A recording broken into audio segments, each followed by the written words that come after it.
No programa de hoje, o poder de um negociador.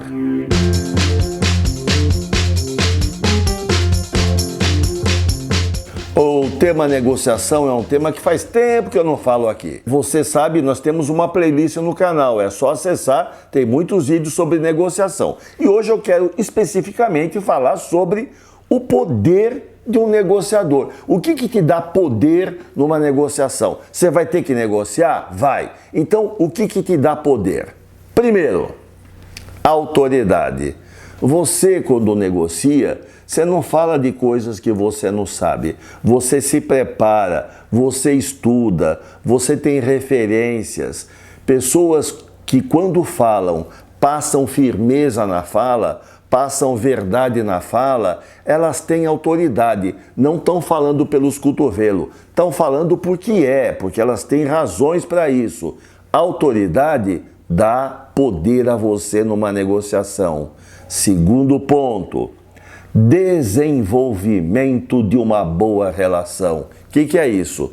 Pessoal, a gente precisa cuidar dos contatos que a gente tem.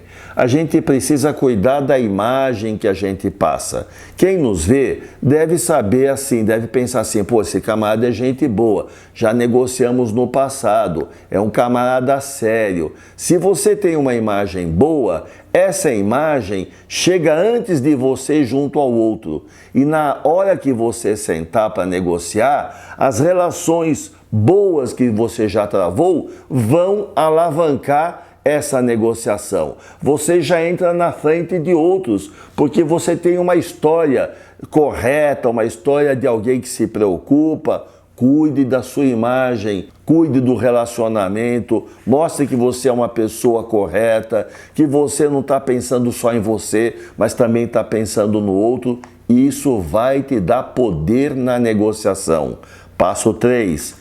Entendimento dos interesses. Isso aqui primeiro a gente tem que se entender, depois a gente negocia.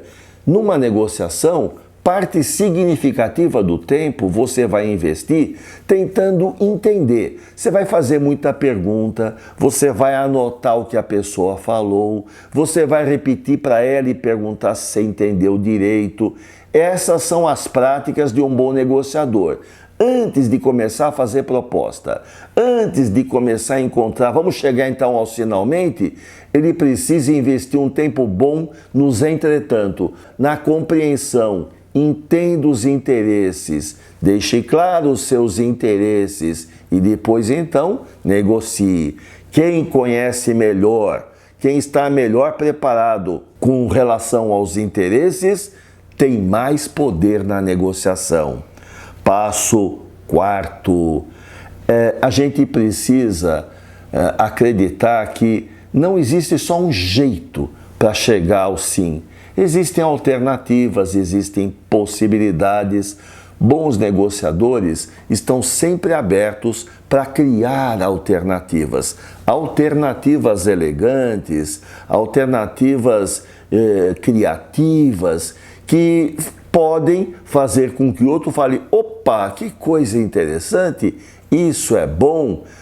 Pessoal que faz rolo, sabe rolo assim, troca uma coisa por outra, eu quero isso e mais aquilo, esses roleiros, esses caras são bem criativos, eles sabem dar valor para as coisas, eles sabem olhar as possibilidades e de repente um negócio que parecia que não era impossível de sair, sai, porque você é uma pessoa que sabe criar alternativas. Você escuta um não, você cria uma outra alternativa. Você escuta outro não, você cria uma outra alternativa e de repente você vai escutar um sim.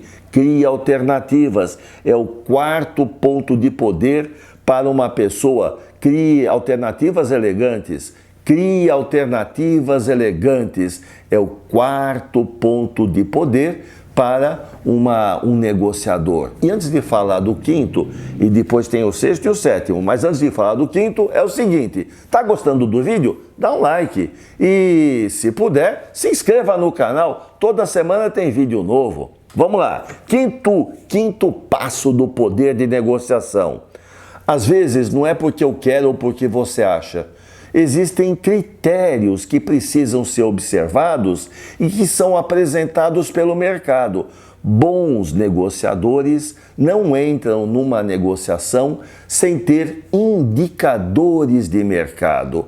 Quanto custa isso? Quanto está sendo vendido o novo, o usado, o maior preço, o menor preço? Se a gente entrar só pela beleza dos olhos e pela conversa, não vai dar certo, pessoal. O poder da gente é dizer, olha, tá um pouco caro esse óculos, esse modelo a gente encontra neste valor. Eu quero fazer parceria com o senhor, mas vamos ver como é que a gente pode fazer isso. Eu tenho um indicador, eu verifiquei, eu pesquisei. Se a pessoa entrar na internet, ela vai ver. Eu não estou falando não estou falando mentira, eu estou trabalhando com a verdade. Eu tenho informações, então vamos conversar, vamos pensar aí.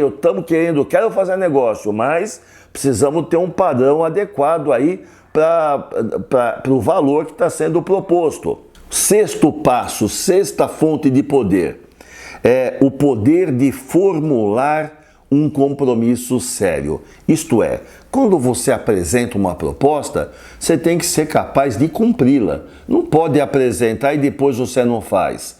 Você não cumpre. Isso pega mal. E 2, você apresenta a proposta, vai para casa, a pessoa concordou, você fechou o negócio, vai para casa e aí, conversando, desfaz-se tudo, você tem que voltar e dizer, olha, eu mudei de ideia, não quero mais.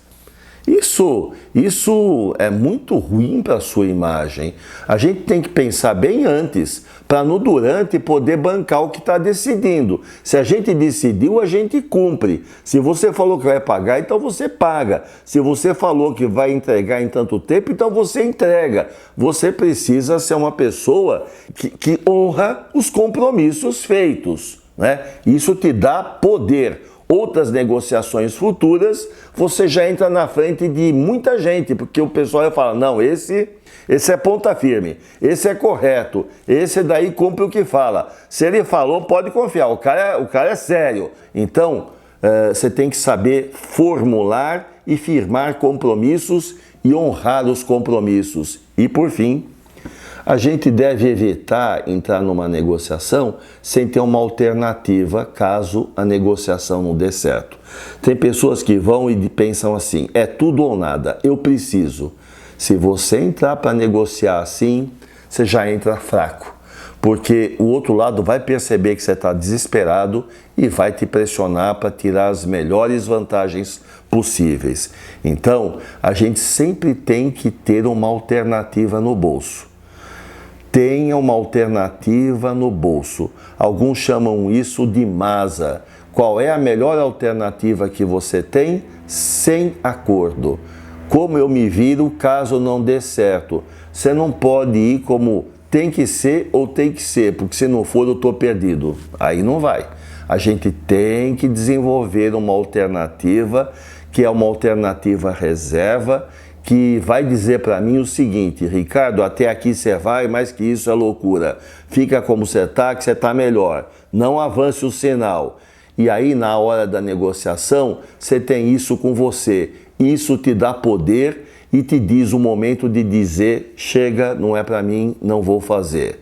Então, esses são os 7 passos para o poder de um negociador. Autoridade, desenvolvimento de um bom relacionamento, entendimento dos interesses, capacidade de criar alternativas elegantes, uso de padrões externos de legitimidade, ter indicadores válidos, poder na formulação de um compromisso, honrar os compromissos, capacidade de fazer o que você acertou e, finalmente, ter uma alternativa caso não dê certo. Faça isso e você vai ser muito poderoso nas negociações daqui para frente.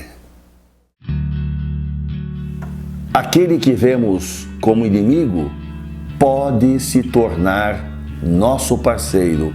Vamos negociar mais.